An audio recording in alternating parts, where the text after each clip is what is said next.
May 19, 1536. The sun rose over the Tower of London, but for one woman, it would be the last sunrise she would ever see. Just 3 years earlier, she had been the most powerful woman in England. Kings desired her, nobles feared her. An entire nation had been transformed because one man refused to live without her.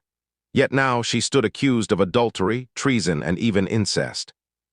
Within hours, her head would fall beneath the sword of a French executioner. But was Anne Boleyn truly guilty? Or was she the victim of one of the greatest political conspiracies in English history? This is the tragic story of Anne Boleyn, the queen who captured a king's heart, changed England forever, and paid for it with her life. Before she became queen, Anne Boleyn was simply a young noblewoman. Born around 1501 into the ambitious Boleyn family, Anne spent much of her youth in the royal courts of Europe.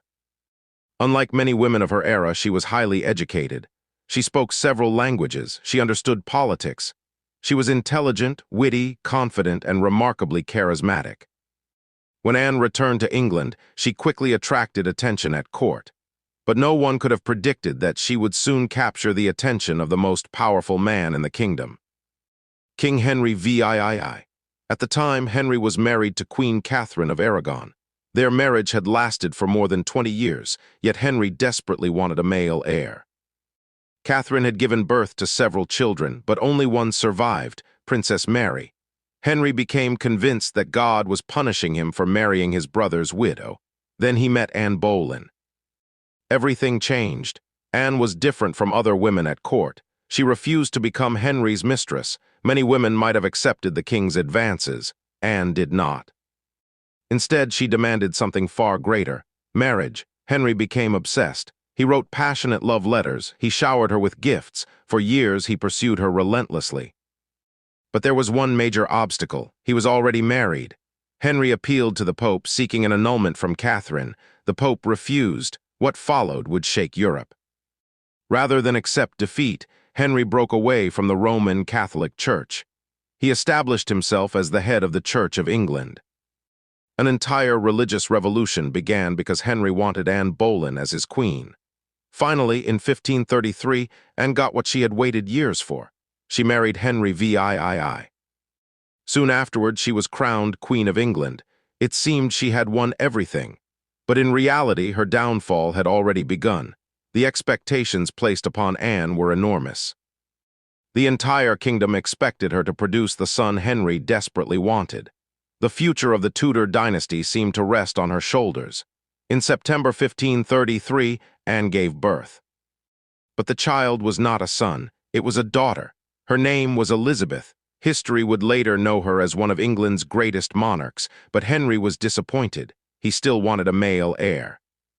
Over the next few years, Anne suffered devastating miscarriages. Each loss weakened her position. Meanwhile, enemies gathered around her. Many nobles hated her.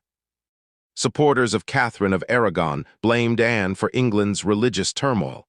Even members of Henry's court began turning against her. The queen who once seemed untouchable was becoming increasingly isolated, and Henry's attention was already drifting elsewhere. By 1536, Henry had become interested in another woman, Jane Seymour. Quiet, gentle, obedient, everything Anne was not, Henry believed Jane might finally give him the son he desired. At the same time, Anne's political allies were losing influence. One man in particular saw an opportunity: Thomas Cromwell. Once Anne's ally, Cromwell had become her enemy. The two disagreed on political and religious matters. Their conflict grew increasingly dangerous. In Tudor England, political enemies rarely survived, and soon a shocking plot began to unfold, one that would destroy Anne forever. In the spring of 1536, rumors began spreading through court. The accusations were extraordinary. Anne was accused of committing adultery with multiple men. Among them were musicians, courtiers, and trusted servants. Even more shocking was the allegation that she had committed incest with her own brother, George Boleyn. The charges horrified England. Several men were arrested, interrogated, and forced into a nightmare from which there was no escape. Historians today largely believe the accusations were fabricated. There was little credible evidence. Many of the alleged meetings could not have happened when claimed. Some accusations were physically impossible. Yet in Henry's England, truth was often less important than power. Once the king turned against someone, their fate was nearly sealed. Anne's enemies knew this, and so did Anne. On May 2, 1536, Anne was arrested. She was taken to the Tower of London, the same fortress where she had once stayed before her coronation. Back then, she entered as a future queen. Now she entered as a prisoner. Witnesses described Anne as shocked and emotional. She desperately tried to understand what was happening. She prayed, she cried, she questioned her servants. She feared for her life. One by one, the accused men were condemned. Executions followed swiftly. The message was clear: the queen would be next. Inside the cold stone walls of the tower, Anne waited for judgment, knowing that the king she had sacrificed everything for would do nothing to save her. On May 15, 1536, Anne faced trial. A panel of nobles sat in judgment. Among them was her own uncle. The outcome was likely decided long before proceedings began, yet Anne defended herself courageously. She denied every accusation. She challenged the evidence. She answered questions intelligently and confidently. Observers were impressed by her composure, but it made no difference. The verdict came quickly: guilty. Guilty of adultery, guilty of treason, guilty of crimes punishable by death. Anne Boleyn, Queen of England, was sentenced to execution. The woman for whom Henry had changed a nation would soon die as a traitor. As the day of execution approached, Anne displayed remarkable courage. She spent her final hours in prayer. Witnesses noted her calmness. Her faith seemed stronger than her fear. Henry ordered a special French swordsman to carry out the execution. Unlike an axe, a sword offered a quicker death. Perhaps it was a final act of mercy, or perhaps it was simply practicality. No one truly knows. On the morning of May 19, Anne was led to the scaffold. Crowds gathered. Silence filled the air. The fallen queen looked out over those assembled. Then she delivered her final speech. She did not attack the king. She did not accuse her enemies. Instead, she prayed for Henry and spoke with dignity. Moments later, she knelt. Her eyes were covered. The executioner prepared himself, and in a single swift motion, it was over. Anne Boleyn was dead. She was likely around 35 years old. The aftermath shocked many. Only days after Anne's death, Henry became engaged to Jane Seymour. Soon afterward, they married. To many observers, it appeared that Anne's fate had been planned long before her trial.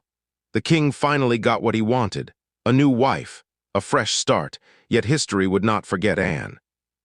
And neither would fate. Jane Seymour eventually gave Henry the son he desired, but she died shortly after childbirth. Henry would marry 4 more times. Yet none of those marriages brought lasting happiness.